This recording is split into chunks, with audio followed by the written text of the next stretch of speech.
This episode of Pick Up the Six podcast is sponsored by Allbirds. I've been an Allbirds customer for years because their shoes look great, they're super comfortable, and they make shoes and clothes that are better for you and better for the planet by using revolutionary premium natural materials. As a runner, I'm also looking for a shoe that feels and fits great out on a run, and so I'm pumped to tell you about the Allbirds Tree Flyer. I have a pair and they are great. The Tree Flyer is lightweight, super springy, and wildly comfortable, making your running efforts of all shapes and sizes feel surprisingly effortless. They provide unbelievable cushion and comfort, so even your toughest runs are easier on your body. I noticed from step one when I put these on, they just felt great, and that's thanks to the Swift Foam midsole. It's lightweight and big on cushion and energy return. I recommend these shoes because I wear these shoes. I have the orange ones. Plus, they have loads of other great stuff too. And they're hooking you up with a free pair of Allbirds socks on your next order of $50 or more. Just use the promo code PICKUPTHESOCKS. Pretty good, right? Pick up the socks at allbirds.com on your next order of 50 or more, and you're getting a free pair of socks from those guys. Lace up the Tree Flyer and get running today at allbirds.com. That's allbirds.com. Aaron Walker was living a really good life. He had started and sold a lucrative business and was in financial position to essentially retire at a very early age. But fate stepped in one early morning, and an accident left Aaron behind the wheel of a vehicle that resulted in the loss of a man's life. Coming back from that could have been impossible for some. And for Aaron, it was headed in that direction until fate and God stepped in again. He shares his story and tells us about his lifelong friendship with Dave Ramsey as we're talking about Masterminds on this episode of Pick Up the Six podcast.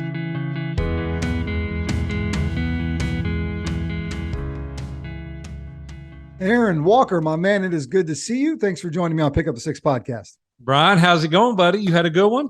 I'm having a great one. I would tell you better than I deserve on a day like today. That's good. Yeah. For our listeners there. Yeah. Man, good to see you. Good to hear from you and finally do this. Yeah, I'm fired up. I've been really looking forward to this time together. How is your week off to? What have you been up to? What's been going on? Oh, man. We had such a great week last week. We went down to Destin, Florida. There's a highway down there called 30A, real pretty area. Rented a house for 11 of us in a really beautiful resort area. And we hung out on the beach in the pool. And then we go eat dinner. And then we get up tomorrow and we do that same rotation again. Beach in the morning, pool in the afternoon, go to bed, get up, go to dinner, and it was just the same thing every day for a week. And man, I was totally unplugged. Really got some quality time with my grandkids and my two daughters and my wife, and it was really enjoyable. What about you? What did y'all hit that cool little amphitheater right there, right in the center, in the center of 30A. Yeah, everybody and their mother was there, right? That's the most congested area in Destin. We tried to stay away from there as much as possible. We tried to frequent the restaurants that are on the outskirts and the donut hole. That's my favorite place in Destin. We love to go there for breakfast and go get donuts and ride bikes. And man, I had to hit the gym hard. I was going to say, you let yourself go a little bit, right? But I did. I don't care though. You know what? I don't care. When I'm on vacation, I do whatever I want. I'm pretty disciplined through the week, but when I'm on vacation, if I had any hair, I would let it down, but I don't have any. And so I just relax, play with my grandkids. And I think if we go to bed without eating ice cream every night, we've done something wrong. So that sounds like my kind of vacation, man. I love it. What have you been up to? Well, let me tell you, and I'm glad you asked, and I want to take a few minutes off the top here. I don't always do this, but catch you guys up to speed about something that I just got to do this weekend because I'm so fired up from it. And we've created some really cool content from it as well. So I want to make sure all of our Pick Up Six listeners know what we're up to. And I sent an email out this morning, but it's on all of our social media as well. But man, I had one of those just incredible experience weekends. And, we always try to keep our eyes open for that next experience because they're what fill the soul up, right? Fill that cup up a little bit. But my great friend, Tom Mulliken, who you guys have heard on Pick Up the Six podcast a few times now, my friend Lowell Coppert, all these folks that we've gotten to know, we're going to be part of this weekend in Charleston, South Carolina. And I'll just give you a little bit of context. But if you go to our YouTube channel, the most recent video sort of is a recap of what we did that weekend. I take you along for the journey. But these guys, and Tom specifically in a group called South Carolina 7, had been traveling their entire state the whole month of July to show what they call the 7 wonders of South Carolina. And it's all basically they traversed from the mountains to the coast, and it ended in Charleston with this major effort to deploy these artificial smart reefs and basically for ocean conservation. And Tom's approach is the tides have been rising for years, right? The climate's been changing for years. You can't deny that. Right. It's fact, right? Now, whether man has the extent that which man has added to that, maybe there's some conversation to be had in there. But his point is we got to do something about it, right? And we can't wait for the government to always do everything about it. We got to do something about it. Right. So this group set out and they partnered with Coastal Carolina to design these artificial reefs, and they got all these organizations involved. And what's really cool is they team up with a group called Force Blue, and Force Blue is a nonprofit, and they provide certified divers, and all these divers are former special operators. So they're guys like Lowell, former Green Beret. There's a bunch of Navy SEALs there, all these cool guys that do cool guy stuff. That were part of this incredible weekend. And so we got on the USS Yorktown on Saturday morning. We got a whole bunch of boats in the water. We basically made a fleet. You guys will see in the video, I had the drone up in the air. We're getting video of it. We document the whole thing. I got a GoPro the whole time. And we launch out about an hour out into the ocean. We install this reef. The weather was kind of crazy, but man, it was just such a cool weekend with people all rowing in the same direction. A bunch of had never met before. This is just great, man. It's a full cup. What is the purpose? What is the purpose of installing this reef? So there, it's for data, right? Data collection to see what the water activity is like, what the tide activity is like. It also provides an additional place for fish and ocean life to essentially latch onto this reef so they can study. You need to show me where that place is at. I like to deep sea fish, and so I may go out there and fish over. Yeah, there might be some things floating around there. We lucked out in our journeys and nothing too crazy came up, but they did have these really neat little jellyfish that look like rubber balls, Aaron. And I grabbed one because they weren't stingers, and it was like a racquetball. These things, it was crazy. It was really neat. And it's right off the coast of Charleston. And it was one of 3 locations that weekend. They also did one at Paris Island and one up in North Myrtle. And so it's really cool. I just want to let you guys know a little bit about it. Again, go to our YouTube channel, go to our Facebook page, Instagram. You'll see all the stuff we did this past weekend. And it's really neat, man. Parachute team dropped 4 guys onto the USS Yorktown from up off of a helicopter. So that's cool. It was just a cool experience. Little bit of a long hike home yesterday, 4.5 hours. Coming up 95, but that's okay. And my friends who traverse 95, and you were just in Florida, so you might have seen one of these. There's a new Buc-ee's in Florida. Oh yeah, Buc-ee's. 150 gas stations attached to a Walmart. So I don't know what they've done, Aaron, but I mean, it was packed the 2 times I went in there. Absolutely packed. I was there at 4 a.m. once, and there was a bus out front, and I'm like, it's 4 o'clock in the morning, and you had to stand in line to get your coffee. Those guys have got it figured out. They put got one that chopped brisket sandwich. It was pretty in Tennessee recently. Yeah, there was one there, and there's one in Birmingham. We stopped at not long ago. So yeah, they're a hot ticket. They're a hot ticket. Man, I love Charleston, by the way. I wanted to mention Robin and I built a house a few years back, and it was copied after a house that's on one meeting place, and that's there in Charleston. Beautiful home, beautiful big front porch, and we had an architect draw the plans to mimic that house. And Robin loves to go to Charleston. Man, we were there for our anniversary back in June, and that's just a great city there. So yeah, I agree. Yeah, I'll meet you down there one day. We'll do it, man. We'll do it up. Tom Mulligan, get you to buy me dinner down there or something. Listen, we had an incredible dinner at the Executive on Saturday night after the event, and we ate well. It was great. Tom, if you're listening, to all the other folks involved, just thank you so much for extending the invite to us, for asking us to come down and be a part of it. It's a cool thing when we can go with people that we like to be with, but bring what we do, right? I was able to bring what I do from a storytelling standpoint and kind of let it run parallel to what they were doing at the event. So that was really cool. And I take the approach with my friends at Force Blue, like, look, I'm going to put the drone up. I got the camera equipment. I got the GoPro. Y'all can have whatever you want from it. I'll make what I want. Let me help you. So it was just a neat experience, which was really good. So thanks for letting me share that a little bit. Yeah, man, that was a great story. Thank you for sharing. So this is awesome, man. It's what I love about the podcast world is this connectivity and the way that the networks are able to build and grow. And honestly, the way that I believe that the creators brought us all into each other's lives for real purpose. And John Gardina introduced us through email and said, Brian, I got to tell you what, man, like after getting to know you a little bit, being on the show, knowing what you're into, knowing the things that you care about, you got to get to know Aaron and have Aaron on and just get to know him and get a chat going. And that's what we did. And that's what brings us together today. And so we're just going to get to know you a little bit, talk about the things that you're doing in your life. As you guys can see, if you're watching on the video podcast here on the YouTube channel, you can see that iron sharpens iron over Aaron's shoulder. And you can look at my watch right here, right? I don't know if I can show it, right? You know how important that is to me, what it means in my life, what it means to all my F3 brothers that are probably listening today, and how important that is, because we believe like iron sharpens iron, so one man can sharpen another, so one person can sharpen another. I know it's been a big part of your life, so which is good. So, man, married for 20 years, right? 20 plus, 40 years? 42 years. Wow. 42 years. Yeah, just celebrated 42 years. That's incredible. Yeah, we got married 2 weeks out of high school. You knew on this one?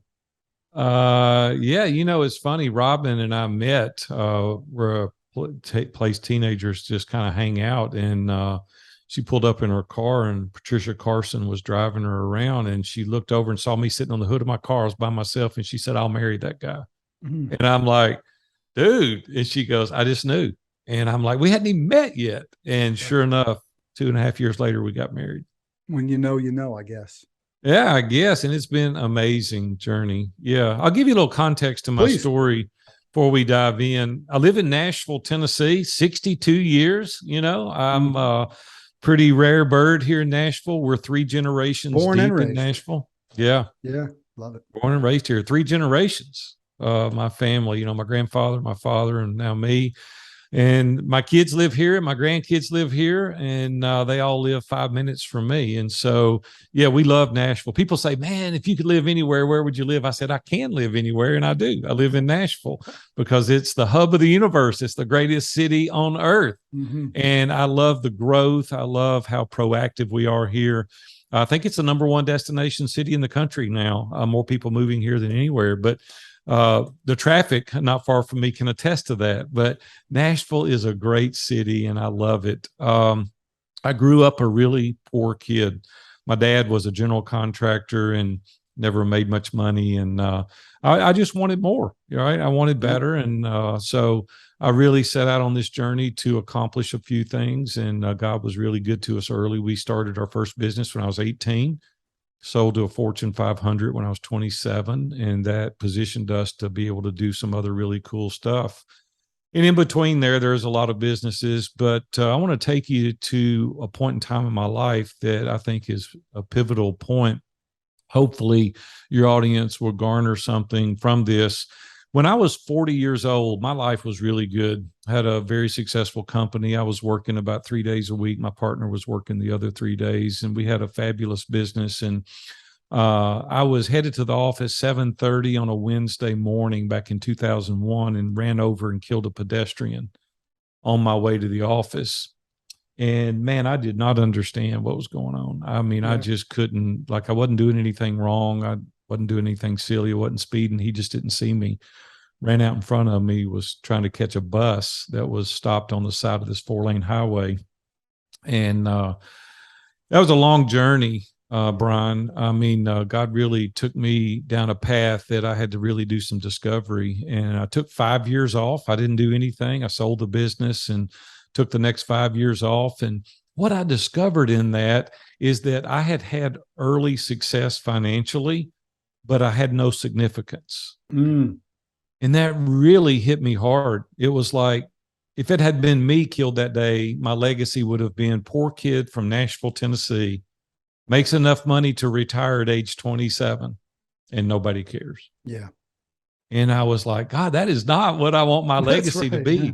Right? I want my legacy to be that Brian Jodas's life is better as a result of having interacted with me. Like, we've connected, we've helped each other, we've edified one another, we've encouraged, we've connected, we've walked this path together. And then when I do die one day, you can go, hey, man, my life was better because of that dude right there. That's what I wanted my legacy to be. And I said, God, if you'll give me another chance, I'll reorient my focus. I'll start looking outward and being the giver and not the taker. And so for the past 20 plus years now, we've been on a pretty cool journey. Dave Ramsey and I met each other in the early 90s. And I just tell this story to kind of frame up what I want to talk to you about a little bit. Can I ask you a few questions in there? Can I come in here at this point before we do that? Yes, you're right. You tell such a good story. It's hard not to just sit back and take it all in. Even as a man of faith, when a moment, we don't have to dwell on it too much. Yeah, no. When an incredibly pivotal moment like that happens to you, it's so hard not to ask why. Why the heck? Yeah, sure. Why does this have to even happen? What were those moments like? Yeah, well, you go through a whole litany of questions. It's like you first go through fear, right? Mm-hmm. It's like, oh my gosh, like I'm fixing to lose everything. I'm going to get sued and they're going to take everything. So you have that fear. And then you go through grief. It's like, man, that's somebody's dad. He was 77 years old. His name was Enrique. He was from the Philippines originally. It ended up being my personal physician's best friend. And my physician called the family and said, hey, Aaron and his family are good people. And they said, hey, we're not going to sue. It was, my dad's fault. He ran out in front of him. He couldn't see good. We found out later he just couldn't see. And so, then I go through this. I called the family against my legal counsel's advice. They said, man, do not contact the family. What's the first thing I did? I said, man, I just want to tell you how sorry I am. And the girl said, hey, Mr. Walker, we understand. Thank you. My mom is not in a position to talk to you, but we understand. Thank you for calling, and we accept your condolences. And so then I go through this. Golly, such a sweet family and such a great daughter. And that was somebody's brother, somebody's husband, somebody's daddy. So I go through all this. Could I have done something different? Then I started second guessing, man, if I'd taken the interstate instead of the 4-lane highway, I could have avoided this. And some of my trusted advisors said, yeah, you may have had a car wreck and killed a whole busload of people on the interstate. You just don't ever know. You can't second guess those things. And so they called me on Saturday morning in Vanderbilt trauma unit. He lived at the accident, but he passed away on Saturday, 3 days later. And that was a really tough moment when they called me at 9:30 on a Saturday and they said, Mr. Walker, I know you wanted us to call you. Enrique didn't make it. And at that point, I started asking the questions. It's like, why? Like, what in the world? Like, I feel like I was doing the right things. And, bad things happen to good people. I mean, it's just it's just the nature of kind of undefeated in the history of time. Yeah, it's just things happen and we can't understand it. And someday, maybe we'll be able to understand it. So 5 years later, my wife woke me up from a nap. I gained 50 pounds and she woke me up and she goes, hey, this is not good for you. It's not good for us. When you said you took the next 5 years off, I mean, did you kind of just shut her down? Yeah, I didn't do anything. Man. Yeah, we built a new house. I needed a change of space, so we built a new house and then we traveled extensively. And I was thankful that I had the resources to be able to do that. God had really positioned us to be able to do that. I kind of had to get my legs back under me. It was like, you don't get over killing somebody. God gives you the grace to learn how to deal with it. And so that's what he did. He gave me the grace. And he also gave me a great wife that shook me to the core. And that's kind of part of the mastermind story as well. It kind of dovetails into each other because, when I met Dave in the early 90s, he was on one radio station in Nashville. It was him and two other people that were working for him. That was it. And he gave me advertising to try him. He said, hey, just try me. And I said, well, okay, I can't lose at that. And so 3 days in, my business was blowing up. And so I called him and I said, man, I don't know what the Kool-Aid is you're selling, but these people are drinking it and I want more freedom, of it. My brother. Freedom. And he said, well, you got to sign an annual contract. And I said, oh my gosh, we go from a free week to you're making me sign an annual contract. And it's not cheap, advertising on the radio. He goes, no. So I signed an annual contract in the early 90s. And I sponsored his show for the next 21 years. And we became real good friends as a result of that. And today Dave talks to, I think, 10 million people a week, and he's on 700 stations, and God's really blessed. Depending on what time I'm heading home in the afternoon, he talks to me as I'm making my way back to the house. And so I was at the Curb Center here in Nashville at a concert, and Dave was sitting in front of me, and I didn't even know he was there. And during intermission, he walked back and he said, "Hey man, I want to talk to you about joining my mastermind." And I said, "I don't even know what a mastermind is." But you knew him already at this point. Oh yeah. We've been friends for years. Gotcha. Yeah. I've been advertising on his show for years. Okay. This was back, 2001, 2002. And actually it was right after the accident. And I feel like God really orchestrated that to put me in front of some really good people. So I went home and I told Robin that Dave wanted me to join his mastermind. And I explained to her the best I could what that was. And I said, "I don't want to go." She said, "Why?" And I said, "You know how Dave is. He's going to be all up in my face. He's going to be pushing me, and he's going to find out we've got debt. And I don't want him to know that." And I said, "I got a credit card. He's going to know that too. And I don't want to go." And she started laughing. She goes, "Why don't you just try it?" So week after week I would go, and Brian, they would start sharing stuff, like real stuff in their families and about their business, and they let that veil down and they become vulnerable and transparent. And after about 3 months, I started opening up, and I came home and I started laughing. Robin goes, "What?" I said, "I found my people." She said, "What do you mean?" I said, "They're more screwed up than I am." And she started laughing. And so I started going every single week, and we met for 12 years. We were called the Eagles. We met in Dave's conference room.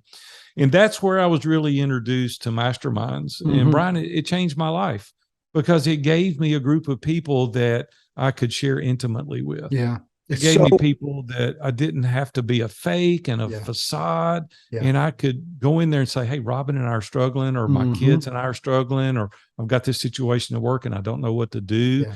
And man, I could just lay it all out there. It's so critically important. And sometimes it takes maturity in life to realize that. A good friend of mine, Chad Cooper, who's helped me personally with some coaching work, and he's a great guy, and he was very close to Tony Robbins in the early days. Chad says a quote, and I say it on this show quite a bit, so folks have heard this before, but I'd love to share it with you, because I think it goes back to your point before about living this life with all these things, but still not finding fulfillment. The quote goes, "It's not your strength that holds you to your purpose. It's the strength of the purpose itself. It's not how strong of a man you are, or the amount of cars you have, or the amount of money in your bank account that holds you to that purpose. It's that purpose. What is the purpose that gets you up every single day?" What we do here for Pick Up the Six podcast and Extended is to try to share stories about people that have gone above and beyond themselves through service, purpose, and impact, so that we can connect you to something that's a little bit bigger than yourself. Right? God built me. I know this, and it's taken me 10, 12 years to kind of frame it up and figure it out. But he built me to connect people to something bigger than themselves. Right. And so it's important that you just said that I hope people don't miss, is that real strength begins at the intersection of vulnerability and transparency. Sure thing. And see, we can build on shifting sand, or we can build on a house of lies. But at some point, that's going to be revealed. And when you're able to get before a group of people, and a lot of people tell me all the time, "Well, yeah, who wouldn't want to be in a mastermind with Dave Ramsey and Dan Miller and Ken Abraham?" I want to remind the audience, they weren't then who they are now. And it's because they got there through the process. They went through this process, and they were shored up, and they were encouraged and held accountable. And that's why I'm so passionate about this today, is because, like, who's helping you make your decisions? That's what you've got to ask. And I want the audience to ask themselves that question today. Like, I would curl up in a fetal position and get under my desk if I thought I had to make decisions today alone. In this pandemic, do it by ourselves. Yeah, the pandemic taught us more than anything that isolation is the enemy of excellence. That's right. Right? If you want to go far, you've got to go with a tribe. You can go faster alone, but man, you're not going to go the distance alone. And so I just need people in my corner all the time that I can go and say, "Hey, I don't know what to do here. Like, here's the real data. Here's where I'm at."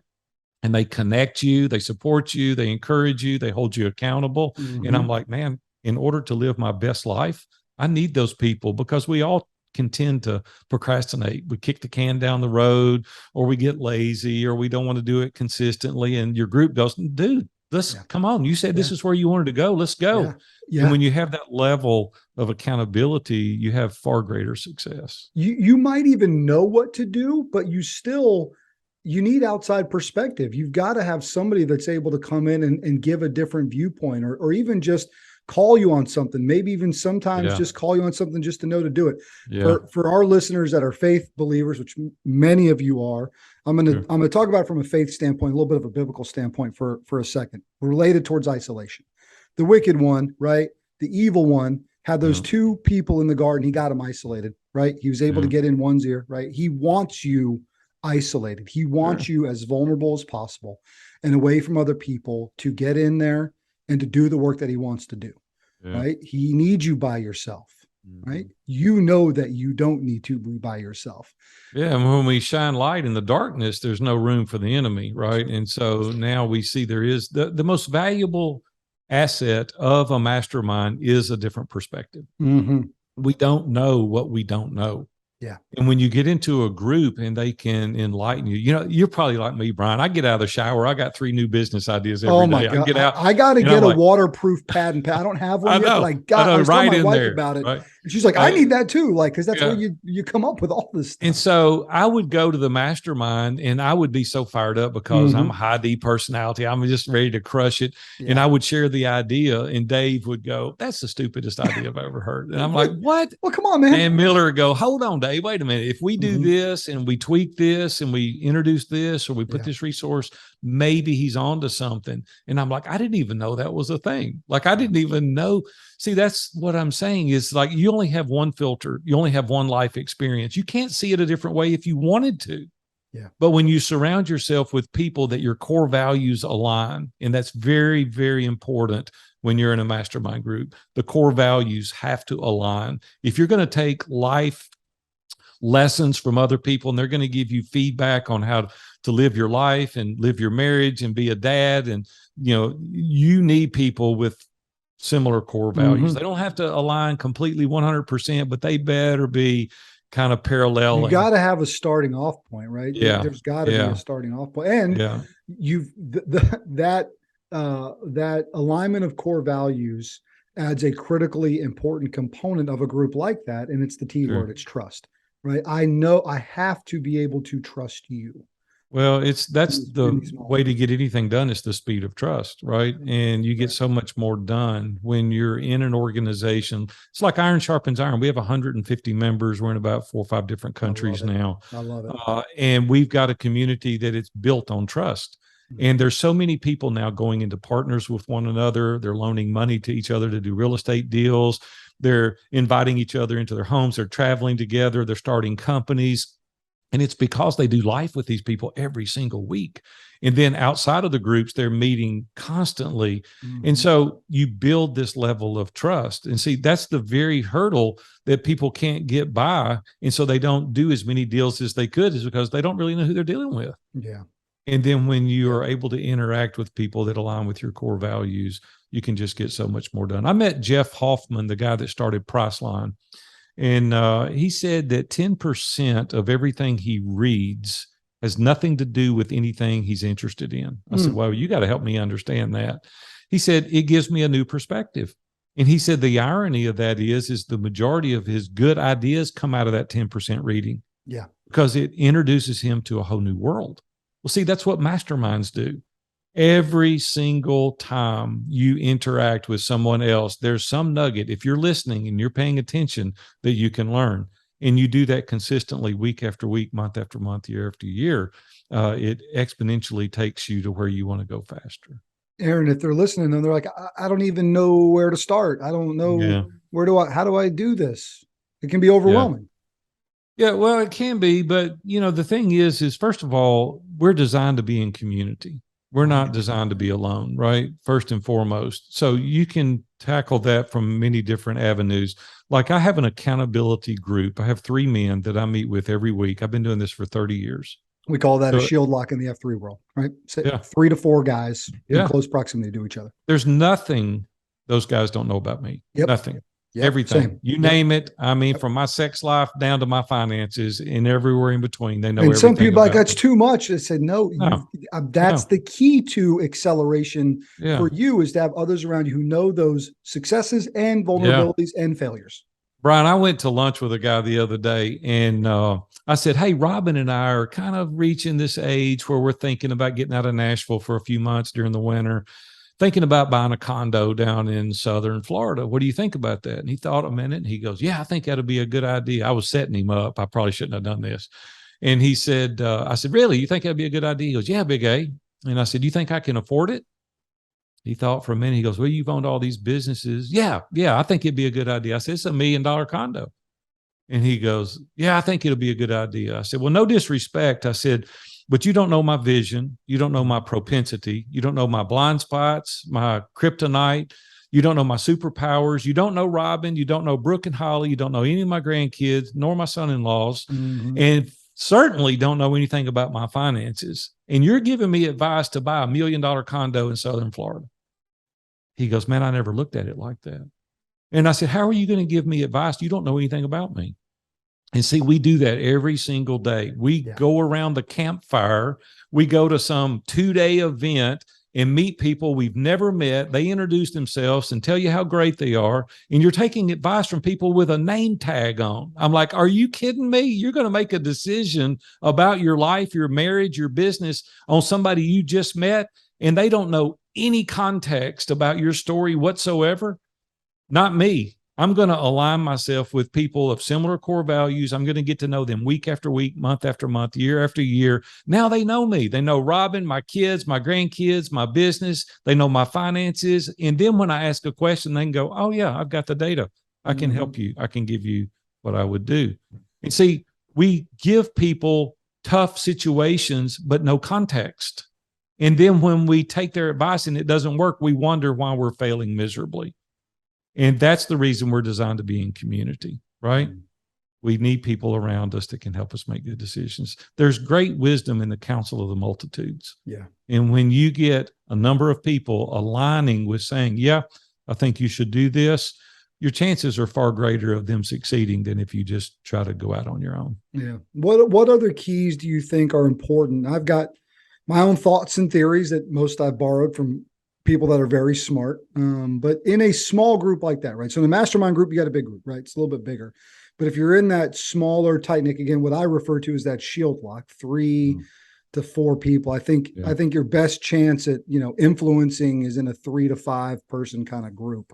Yeah. What do you think are some of the keys to success in a small group like that? Outside of, we talked about shared value, right? You talk about the need for community. What else are some keys to success? Well, you need to be somewhat aligned, not to the dollar for dollar, but people that are making X dollars, it's hard for them to identify with somebody that's making 10X that, I mean, it's like there's different needs. It's not one's any better than the other, but there needs to be similar alignment. The core values is something I want to come back to just for a moment, is because if you don't have the same worldview, you don't have similar core values.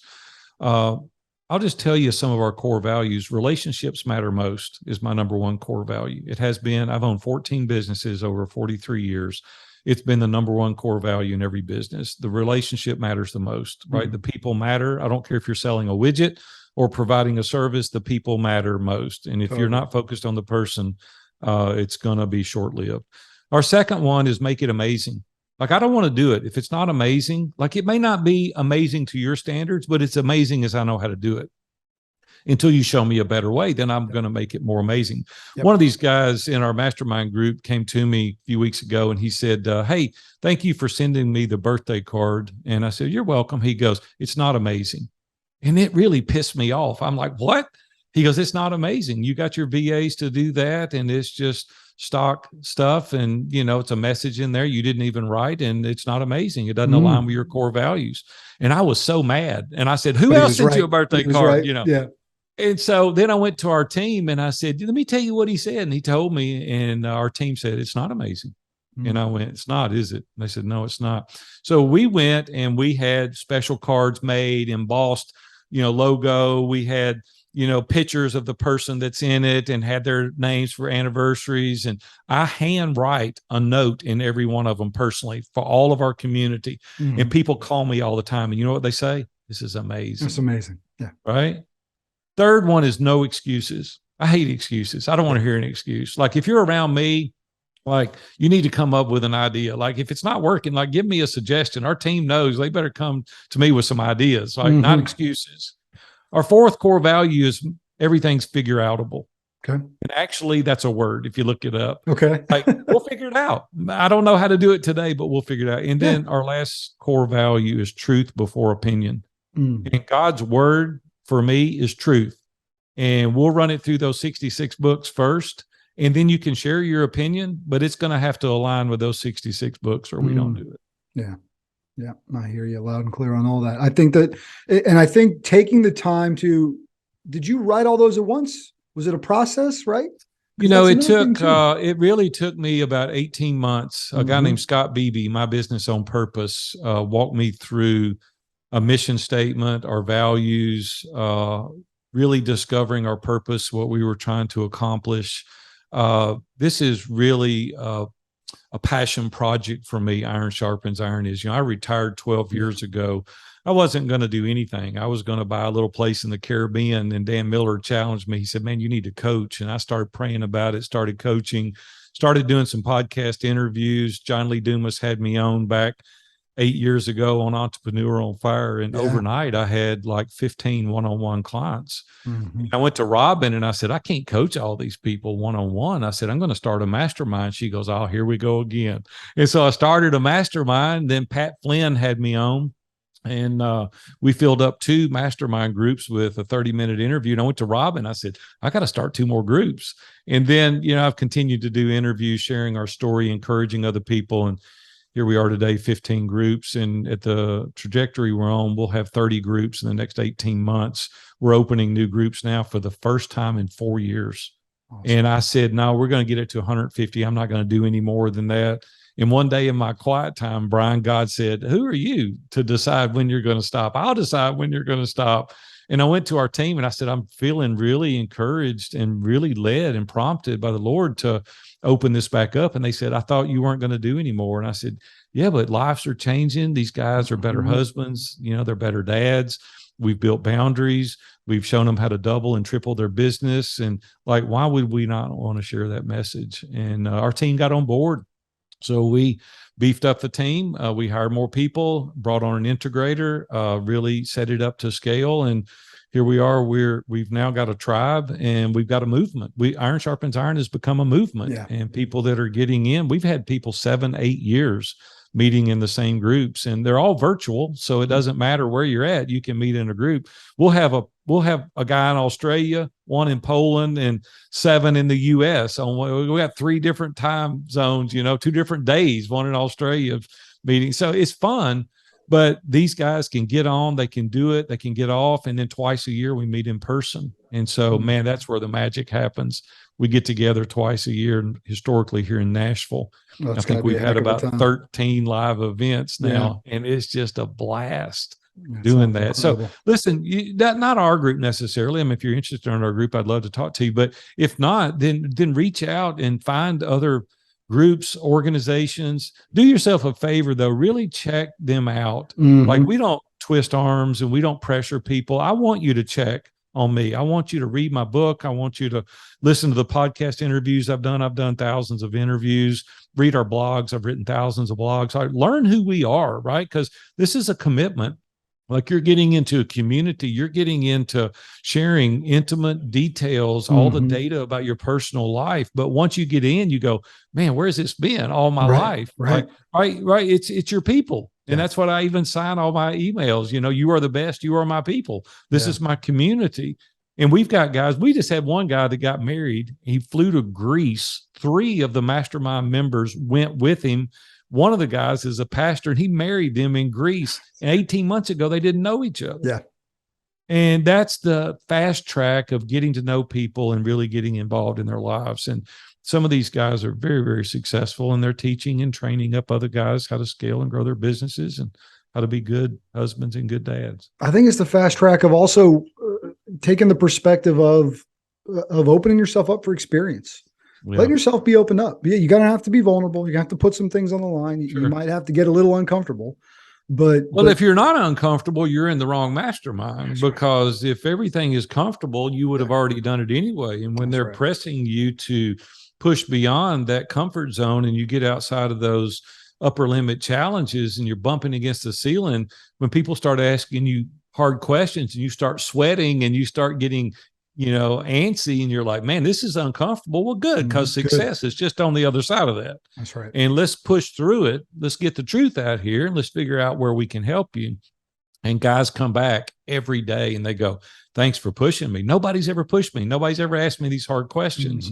Nobody's ever challenged me like we're being challenged now.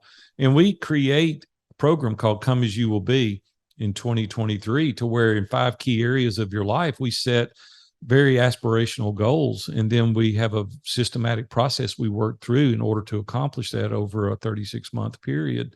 And when you have that level of focus and you've got a written plan, you have a vision, and you've got accountability that you fill out every single week, and you got 10 people around you, how could you not be successful? You have no choice. But see, when you're alone, you go, hey, I'm not going to tell anybody, and I'm not going to be pressed, and nobody's going to ask me. Well, you limp along and you do average, and you know what average is. That means you're just as close to the bottom as you are the top. And I don't know about y'all, but I don't want to live average. This is like not a practice run. This is real life. And I want to really excel. And so we just run every decision through those core values. And every person that comes into our organization, we go over these core values and we say, can you align with this? Are you on the team? And when they say yes, now you've created a tribe. You sure and have. People are all moving in the same direction. Tell folks where they can find out more information. They're going to be listening. Like, I got to learn more. I want to read the book. I want to read the blog. I want to listen to the podcast. Where should we send them? Great. Yeah. Viewfromthetop.com is the place to go. That's spelled with a V, like victory. Viewfromthetop.com. My book, View from the Top, is the name of it. You can get it anywhere. It's in all bookstores. Get it on Amazon. Email me. I'll send you a copy of it. I'll autograph and send you a copy if you want it. Reach out. There's no commitment. Like, you fill out an application and you just test the water. You just say, hey, this sounds interesting. I'm not making a commitment, but I'd like to learn more. And so, I or one of our team members will call and we'll set up like a 45-minute call, and we'll just say, hey, let's just see where you're at. Let's see what you want to do. And never any high pressure ever. I don't believe in that. People do me that way. I walk away. I'm like, hey, this is a big decision. I don't want to be high pressured. So we test the water, see where you're at, and we'll go from there. So reach out, viewfromthetop.com. Love it. The verse is Proverbs 27:17, if you want to pull it up and put a little highlight on it, maybe put it on your heart, right, as you're thinking through these things. Yeah. But no, the point is you've got to have that friction. You've got to have the heat, right? You got to have the furnace, right? You got to go into the fire. That's the work. You got to be able to put the friction as 2 pieces of iron together to make that sharpened blade. Thus, the iron sharpens iron. Aaron, this has been an absolute pleasure. What a beautiful way to spend part of my afternoon. I'm so grateful for you. Grateful, John, if you're listening, man, thanks for the introduction. I'm grateful for you as well. And just know that you're doing great things. And man, this has been a good time. It's been fun, Brian. Thanks for having me on, buddy. My pleasure, my friend. He's Aaron Walker. I'm Brian Jodas. That's been this episode of Pick Up the Six podcast.